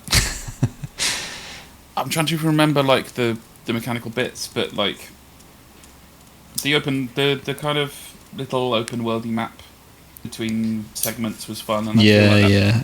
I mean, obviously, incredibly well written. Yeah. Like the I don't even know what the noun would be for that, but it's not really the setting, but it's the descriptions and the prose and stuff. Obviously, very, very stylish. Yeah, brought it to life. You felt it. You felt it. It felt like if that second Soulbound campaign was very railroady and bad, this was railroady as a player and felt great. It felt like you were just fucking pushed down the roller coaster hill, and you were just like, okay, we're doing this, all right. You could choose great. which locations to go to. No. But then once you're in it, no, completely. Yeah. They were very they were small choices, but once you're in it, and it was great. So it's yeah, and the alchemy enhanced stuff and the music and everything really lended itself to it. And just looking at the book was just a joy. Just picking up the characters. Yeah. Was just. And I made a whole video about the evil calibration checklist as well. Yes, exactly. That was fantastic. So yeah, totally understand why it's there. If it would be either bottom of it enjoyed at the time or top of Miss Me With That. So it's not far off from that. Well, one of us did actually play it again, buy it and play it again, and that was Milo. He's run it for his normie friends. Well, I was going to say actually that I did think that, and I thought actually this is. So I said never would play again, but actually would be, because I said if I was to DM anything again, it would be that for my normal. So in that way, it would actually never would play again, but not in the spirit of what we're doing here. But no, I did ask. I kind of thought about it, but then wanted to move to America, so it kind of ruined that. The momentum on that, but it was in the mix. In the mix, yeah. I guess I think it does exactly what it wants to do. Yeah. Which is just be a fucking Yes. hit to the face and off you go. Yeah. Ollie, we could. Yeah, I totally understand why it's a TM's nightmare. Just absolutely no input or control or. It's not a anything DM. to- It's not a DM's nightmare. It's in the same way we said that Blades has that. Yeah, right. You need to have the skill to do it. I see what you mean. Yeah, a beginner's. Eat the Reich is. Yeah. Yeah. It's Blades of the Dark is like snowboarding a black run, and Eat the Reich is tobogganing down the hill behind your house. Yeah. and there was- containing kind of like haunted Yeah. house, right? And the fact that for some reason it was supposed to be like 2 sessions or 3 sessions max, and it's stretched out to like 5 or 6, and between sessions I had nothing to think about, nothing to plan, nothing to. Which in theory could I was be like, nice, please let it so- end. Yeah, well, we got that. We got And, that and vibe. then it was like, do you want to go to any other locations? Oh yeah, let's go to this park for an hour and a half. I think that's where I landed with it, which was that it feels like it should be a super cinematic, super quick moving one shot game. Yep. Yeah, And it could be GM-less as well, to be fair. Yeah, Yes, that's what we easily. said, Yeah. So it's kind of caught between two stools, really. Yeah. You can make a very cool board game out of it as Yes. well, using like Yeah, minis yeah. and stuff. All right. Oh, definitely. Yeah, we were on a bit of a short campaign hype last summer. So one was Eat the Reich, and the next one was Pirate Borg. Arr. And I think this is one where Mikey, you probably missed about half the sessions. I think. Yeah, For various reasons. So Hollis was away from. It was summer. I was away, Hmm. so that's why. So this much Yeah. like I think Alex's take on Dragonbane. Dragonbane. I don't feel like an input because I would easily put this in miss me with that, but that's just because I didn't have the chance to necessarily. I think every time I chose a really stupid. This is the high point / low point of me just choosing a stupid character, just like really working against being able to get any kind of investment going on, Yep. and then missing like half the session. I would chuck it, miss me with that easily, but that's a very you guys. Yeah, I think it was more because I wanted to experience a Borg game, an OSR game, and I think I really like what it wants to do, what it is doing. I love the like punk graphic design. I love the rollable tables. I love how simple it is.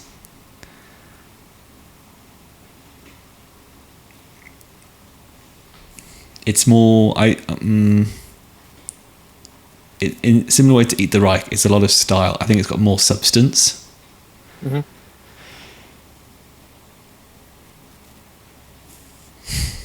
I think it would be somewhere Torn. bottom half of enjoyed at the time. Bottom half. You can't put it above any of the D&D. You can't hate D&D that much. Or can you? But D&D's not at the bottom, so it's already surpassed expectations. Sure. I think it's at the bottom of enjoyed at the time for me.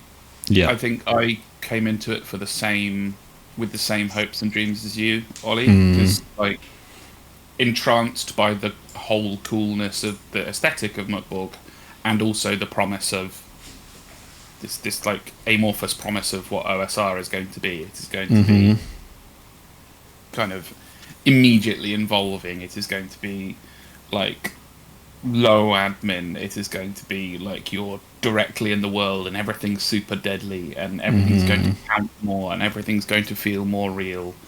But with fewer numbers everywhere and all the rest of it. And like, I think I don't know how compatible that is with a campaign game anyway for me. I feel like that lends itself to like a game where you're still getting most of your satisfaction from like mechanical stuff that is happening, mostly fights. But there's not many mechanics. It is a very specific thing, right? And I feel like it mostly lends itself to quite short, high intensity games. And I felt like with Pirate Borg, like there was a story that you'd put together like that was really nice, but I don't know whether the game was delivering that story that well.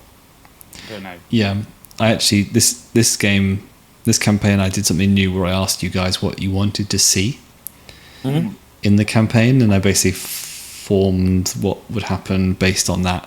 And I think it's interesting because all the mechanics and stuff like there's so many mechanics for things like ship maintenance, and you had to pay money to repair the ship every now and again and pay your crew, otherwise they would get angry and not be as effective in ship battles, and then the main role is like it's a D20, that's it.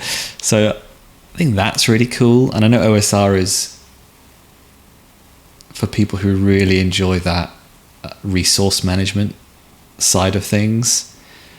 I don't think we're that group though, and I think me with my kind of YouTube eye, I don't think you can't easily craft interesting stories with it, because I'd be like, what do you guys want to do? Well, I'll steal a ship. Okay, you've done that. What do you want to do? Steal a bigger one. Okay. I remember this bit in Pirates of the Caribbean. Either you get a real kick out of spending 6 weeks, like making the money to fund your expedition to get that ship, and it feels really real, or you don't, and like it won't be the same if you just get it and tell the story around it. Where it kind of would be in Blades, because you'd earned it by making lots of story first, rather than by passing lots of rolls and I don't know. Maybe I'm talking about my arse. Yeah, it's hard to make it narratively satisfying. 2 minutes. But 2 minutes. 2 minutes. It's one of those games where when you look back on it, you've made a story or a collection of events. But at the time, it's very much like, what do we want to do? Do you want to go and steal some stuff? Do we want to go and hunt treasure? Do we want to help out the governor? And there was a lot of, in the sort of beginner adventure, there was some cool plots on the main island to do with people who were secretly undead and curses and things. But yeah.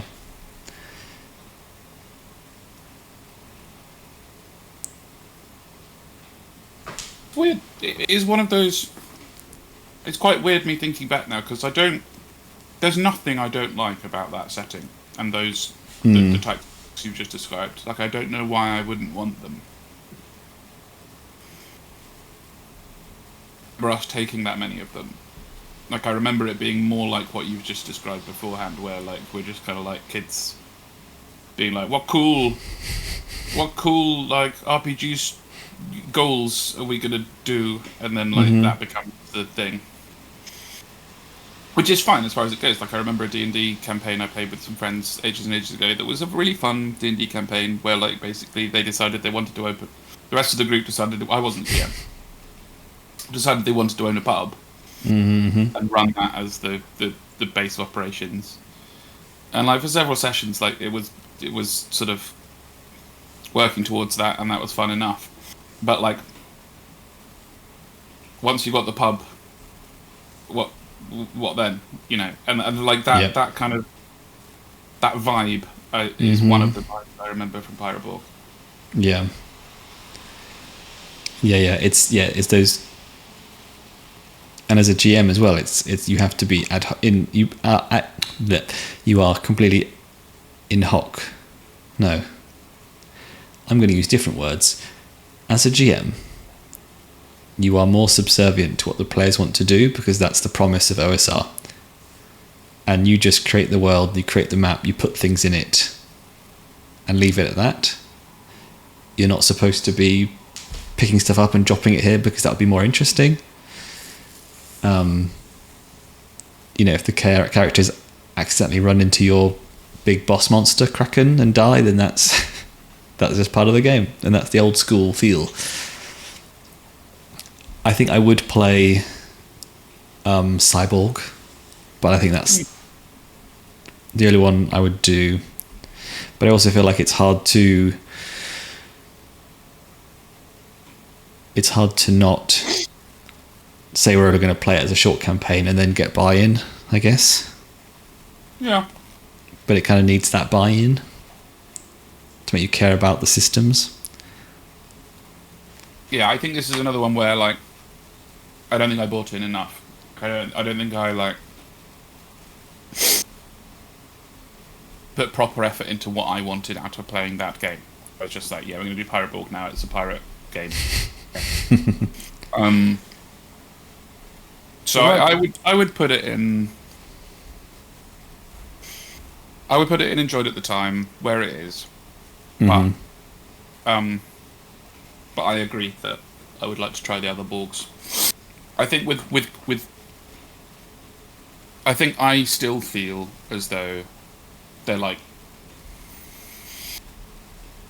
my instinct is that they'll be best as short campaigns, like really short, like 2, 3, maybe 4 session campaigns max. Yeah, and I would be interested in playing one of those other OSR games more, like Shadow Dark, Ken. What's that one that Quinn's reviewed? The I forgot what it's called, with like the 150 different knights you could play as. Quick, find it. Yeah, you know what I mean. What worked well for us as a group is then, because obviously Hodgie joined us for Reich, right, which obviously wasn't much chance to shine. Mythic there. Bastion like, Land. I feel like in Pirate Borg, that was the Hodgie show, so it was really cool. The Hodgie probably, but in a good way. It was probably a good thing that I maybe were a bit more to the sideline because it was his first campaign with us, and he gloriously sung, and was every time I tuned in, he was the one doing all the coolest shit. So that was really He good was. to watch. So that He was. was. He really showed off his mechanical chops. There you go, exactly. It So, was like that's to a Pathfinder expert. It was child's play to, and also getting to annoy Milo by reminding him that he didn't roll for his abilities every session was the most fun I've had as well. So he had more fun reminding me that I didn't roll my HP right in Dragonbane. Yeah. Going around like 7 HP, I had like 12 or something for most of the Mhm. campaign. Does it make Emily sad that you'll never be as much in an old married couple with her as you are already with Milo? Yeah. Oh yes, sir. Oh, yes. Yeah.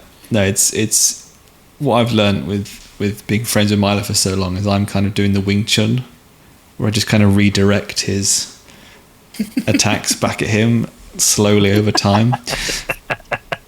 Wear him down. Death Yeah. by 1,000 heads. Yeah. All right. 7 Let's do minutes it. left. Big one. This Big is one. Because we can't I mean- get too in depth. We don't want to.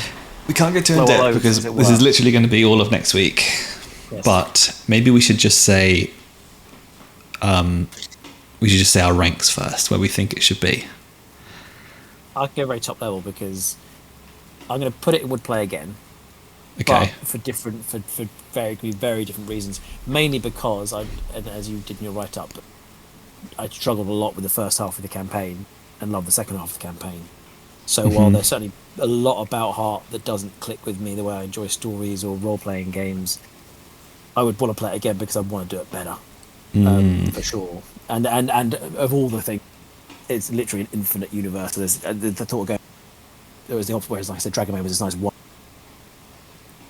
Heart is like barely scratched the surface, and could easily go in and do it very differently and get something more out of it. So yeah, it's an easy would play again. Even though I enjoyed the other campaigns a lot more overall, because it's a much more even experience. There's so much to pull out of that world. So yeah, easy would play again. A controversial position on this. I think it's a bit controversial anyway. For me, it's simultaneously best ever and enjoyed at the time. Oof. That campaign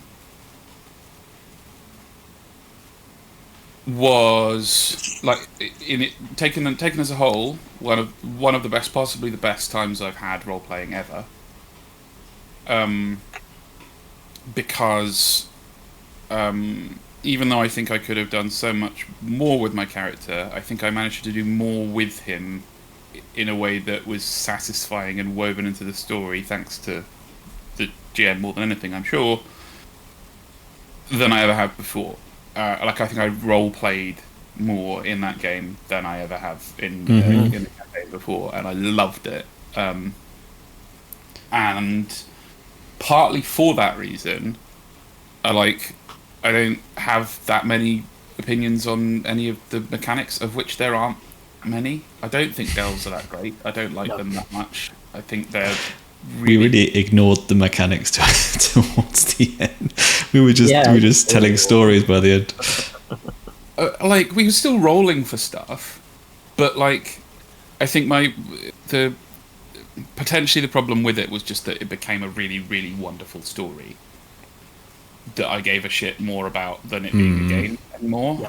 Yeah.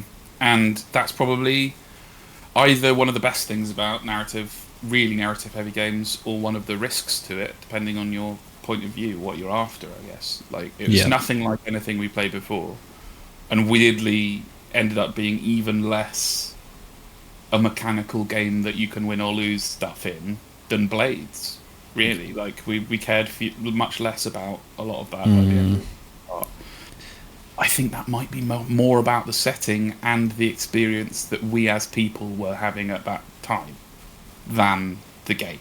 Yeah. When I think about the stuff that's in the book and the mechanics that are in it, it's just there's not a lot there that I would transplant into other games because they're mechanically so elegant and brilliant, or stuff like that. You know, it's just it's few things that we could all understand that worked pretty well in a really, really cool setting that we played at a time where we were all in quite good simpatico and very motivated and had a good game. So it's simultaneously my best ever and something I don't really care that much about playing again, because I don't think there'll be that much more to the game to discover. It's almost more risky than Blades that you wouldn't be able to hit on the same highs, because it could easily just... It's so amorphous, it could just blob off a completely different way and become something that you don't connect to. Yeah, I would like to play it again just because I want to see what, as I said in my blog, my review, I want to see what it's like playing it as per the rulebook. Yeah. Like, you know, Quinn's got so many views on his review, and I think he played it for like 10, 12 sessions, and they all got their zeniths at the end, and it was wonderful. And I can totally see how that works, how that could happen. But I don't want to do delves again. And I feel like that's the only way to make the game work, unless you literally strip out all of that stuff and you just tell a cool story, but it feels like it's not the game anymore then. And I think when I had that check-in with you guys halfway through, and there were some votes for more combat and things, and I was like, yeah, but the combat's really sucks because of fallouts take ages to do, and there's no peril because, yeah, it's like, how do you even get critical fallouts anyway? But yeah, agreed. I really enjoyed seeing you, Alex, in particular, resonating with it so well.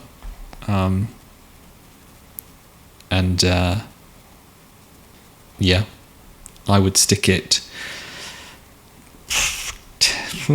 tentatively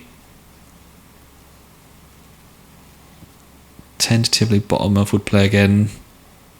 I'm not going to fight it being in would play again. If the rest of the group voted to do Heart again, I would be happy to hear it and I would look forward to playing it. Yeah. But I wouldn't lead on it. Yeah. Maybe in a few years, but like... Yeah. Like most of them, that's the feeling. It's not would play again tomorrow. Yeah. I mean, they're already releasing a new book that's got loads of like extra mechanics, and you can get companions and things, and there's new classes and things, so you know, I think it could be cool. And then I would have fun just doing whatever crazy thing I could come up with, you know, make it like an allegory for, you know, the British political system. We could have a by-election. Exactly. You could go to Great Yarmouth Landmark. It's full of what are they called? Resolve? No. Oh God, no, whatever. Reunite, or whatever the fuck. Yeah, them. Awful people. All right. No, it's good, and also it makes the list look a bit more balanced, which is nice. It is a bit, yeah. I think maybe would play again as a ranking doesn't quite work. It should be more of like a qualitative description rather than would you play it again, yes or no? Yeah, part of what we're doing here is like 4-hour group, right? So yeah. So any last tweaks we want to do before we finalise? Now, again, we've got such different opinions. I'd easily put to Avernus and would play again. Like I said, but that's just a very point of view, not mechanical. So it all looking pretty good, to be honest. And I would put Pirate Borg and miss me with that. But apart from that, everything else is pretty much where it should be. We still think Dragonbane over Soulbound. That's tough. I'd rather play more Soulbound than more Dragonbane.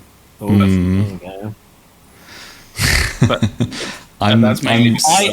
I would actually as well. Yeah, I would actually. I think I'm in agreement there as well. Yeah, swap that around. Put it like that. Like I say, Soulbound Dragonbane was again a perfect, like just that that's fine. Again, I feel like I've done it. So, like I said, I would have put it at even lower enjoyed at the time. Not because I didn't enjoy it, but it just felt more one. And definitely Avernus higher than Ravnica. Yeah. I think so. Just because it's...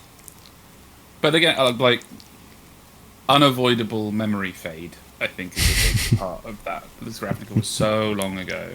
And didn't last very long. No, exactly. All right. I think I'm comfortable with that listing.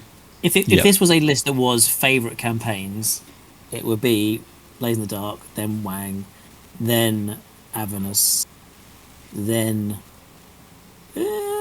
first Soulbound campaign, then Dragonbane and Hearts. So it's not too far. Like I said, I always put Avernus, but if I'd probably just swap Heart and Avernus around. That'd probably be close to my list of favourite campaigns if it was just ones I enjoyed the most. It's clearly pretty. It's not too far off from what the ranking is anyway. So that looks nice. Yeah. All right. Beautiful. Well, maybe next week the first 5 minutes can be Milo telling us we're all wrong. No, I love. Well, I mean, he might. I think he would agree with this. I think so. I'd be very surprised if he wanted to move certainly any of the top three. Yeah. He might push. I think he had a good time in Borg. Might push that hard. He might try to push D&D down to miss me with that, just to be conscious. Just to be. Yeah, that's not the hot take anymore, though, is it? That's I think maybe he would swap Soulbound and Heart, maybe, or I think he would rate Soulbound and Dragonbane higher than Heart. Okay. Yeah, maybe. I think he's more of a mechanic boy, isn't he? Yeah. I suppose, and the one mechanic he got in Heart, the one mechanic that takes up time in Heart is just not very good. So I think it ground a bit more on Milo than the rest of us, actually. If anything, the Delves. Well, again, this Heart wouldn't be there. If this was ranking favourite overall campaign, it would be. But in the context of the playing again, it has the most potential to do it all over again. Weirdly though, I think we all had like a pretty, I don't want to say profound, but a pretty significant, good, like character role playing, growth moment with Heart. Like I feel like Milo did something more, maybe more vulnerable at times and more nuanced with Kyle and some of his previous characters. Yeah, like he seemed to have a really good time changing Kyle over time and stuff. Had some really good moments. Yeah, it's funny comparing Heart to something like Soulbound, because in the Soulbound campaigns it felt everything was so external, and there's a story and there's the factions and there's the characters and there's the wars and everything's going on. You have no time to really think about what your character's thinking. In Heart, it's like this one big reflection tank, isn't it, really? It's like, and I really leaned on that. I'm just going to make the Heart make you reflect on your own psyche. Was what was so good about it, though. I think it was what I needed as a role player as well, because I love RPGs, and I hope this group never ends, and I hope I never don't want to play RPGs. But partly because of my disorganization and various other things, I often feel like I'm not as committed to doing interesting things with my character and developing my character as I would like to be, as you would like me to be, as the group would benefit from me being. And Heart is the first time in a while I feel like I have done that. And it was because the world was nudging me to it the world was doing it. It's quite an elegant way of the GM being able to encourage introspection and character development in the part of the players, is just using the world as their tool. Exactly. As I said before, just dropping a hexagonal hole in the wall that leads to Mikey's character's reflection on his important parts of his childhood. Just throw that in next session at the beginning. Why not? Yeah, well, why not? Have a huge big like yes, it's. Well, Here's the spotlight, bro. Yeah, shine, shine. Shine, Doesn't catch break it. the fourth wall because there is no fourth wall. There's There are already no 7, 8, 9, 10 walls already. So you know, who's a fuck about the fourth wall? Yeah, yeah. Well, I have plans for the eventual Scum and Villainy campaign to